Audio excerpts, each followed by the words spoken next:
One evening, as Mr. Tortoise was slowly making his way home, he bumped into Monkey on his path. "Hello, old friend," said Monkey cheerfully. "Did you find anything to eat today?" "No," replied Mr. Tortoise sadly. "Not much at all." Monkey started hopping around, laughing at a funny idea he just had. "Since you haven't eaten, you can follow me home, my dear friend," he said excitedly, "and when you reach my home, I will have a big feast ready for you." "Thank you," said the thankful Mr. Tortoise, as Monkey turned around and hopped happily along the path that led to his home. Mr. Tortoise followed as fast as he could, which was quite slow indeed, especially when he had to climb uphill. Once or twice, he stopped to rest when the path became so rough that he felt discouraged, but keeping in his mind the picture of a grand feast, he kept going. At last, he reached the monkey's home where he was, jumping around and grinning to himself. As soon as Monkey saw Mr. Tortoise, he exclaimed, "Oh my! What a long time you have taken to get here. I think it must be tomorrow already." "I'm so sorry I took so long," said Mr. Tortoise, panting heavily after the long journey. "I am very hungry, my dear friend." He continued, "I'm sure you have had plenty of time to prepare the feast." He clapped his hands together. "The feast is ready," explained Monkey slyly. "All you have to do is to climb up and get it." "Look," he said, pointing to the top of a tree. "3 pots of palm wine kept especially for you." Mr. Tortoise looked up at the pots that Monkey had stuck in the branches high above his head. He knew he could never reach them, and Monkey knew that too. "Bring one down for me, please," begged Mr. Tortoise, but Monkey climbed the tree in a flash and shouted down to him, "Oh, no. Anyone who wants to dine with me must climb up to get it." Poor Mr. Tortoise turned away sadly.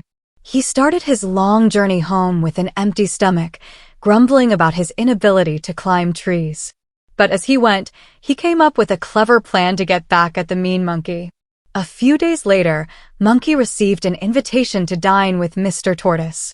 He was very surprised, but knowing how slow and kind Mr. Tortoise was, Monkey said to himself, "Oh, well, the fellow must have seen the funny side and isn't mad at me. I'll go along and see what I can get out of him." At the appointed time, Monkey set out along the track that led to Mr. Tortoise's home. Now it was the dry season, when many bushfires happen which leave the ground scorched and black. Just past the river, Monkey found a large patch of burned and blackened grass, over which he bounded towards Mr. Tortoise, who stood waiting beside a cooking pot filled with delicious-smelling food. "Ah, it's my friend Monkey," said Mr. Tortoise. "I'm very happy to see you. But didn't your mother ever teach you that you must wash your hands before meals? Just look at them. They're as black as coal." Monkey looked at his hands, which were indeed very black from crossing the burnt patch of ground. "Now run back to the river and wash," said Mr. Tortoise, "and when you are clean, I will give you some dinner." The monkey ran across the black earth and washed in the river, but when he came back to Mr. Tortoise, he found he had to cross the burnt ground again, and so arrived just as dirty as before. "That won't do. I told you that you could only eat with me if you were clean. Go back and wash again."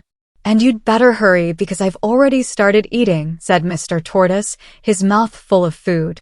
Poor Monkey went back to the river over and over, but no matter how hard he tried, he got his hands and feet black each time he returned, and Mr. Tortoise refused to give him any of the delicious food that was quickly disappearing. As Mr. Tortoise swallowed the last bite, Monkey realized he'd been tricked, and with a yell of anger, he crossed the burnt ground one last time and ran all the way home. "That'll teach you a lesson, my friend," said Mr. Tortoise, smiling, as, full and satisfied, he retreated into his shell. The end. This story teaches us the importance of being kind and generous to others. Monkey's initial lack of generosity towards Mr. Tortoise, despite his promise of a feast, led to his downfall. Thank you for watching. Please like and subscribe for more interesting stories.